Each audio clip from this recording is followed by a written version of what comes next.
நீதிமான் கைவிடப்பட்டதையும் நீதிமான் கைவிடப்பட்டதையும் ஆண்டவருடைய பிள்ளை கைவிடப்பட்டதையும் ஆண்டவரோட நடக்கிற ஒரு பிள்ளை கைவிடப்பட்டதையும் அவன் சன்னதி மற்றவங்களிடத்துல கையேந்தி நிற்கிறதையும் கண்டிப்பா பார்க்க முடியாது பிரதர். என் தேவன் நீதி உள்ள நியாயாதிபதி, என் தேவன் நீதி உள்ள நியாயாதிபதி.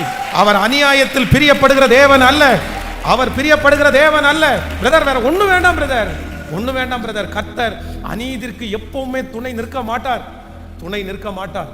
நம்ம ரொம்ப ஜாக்கிரதையா இருக்கணும், ரொம்ப ஜாக்கிரதையா இருக்கணும். கர்த்தருக்கு முன்னாடி நம்ம எப்படி இருக்கணும் அப்படின்னு சொன்னா சொல்லுங்க, சத்தமா சத்தமா சொல்லுங்க. நீதிமானா மட்டும் நின்னா போதும் பிரதர், நீதிமானா நின்னா போதும் சிஸ்டர். எத்தனை ஜாம்பவான்கள் வந்தாலும் உங்களுக்குன்ற ஒரு தனி இடம் அந்த இடத்துல கர்த்தர் கொடுப்பாரு.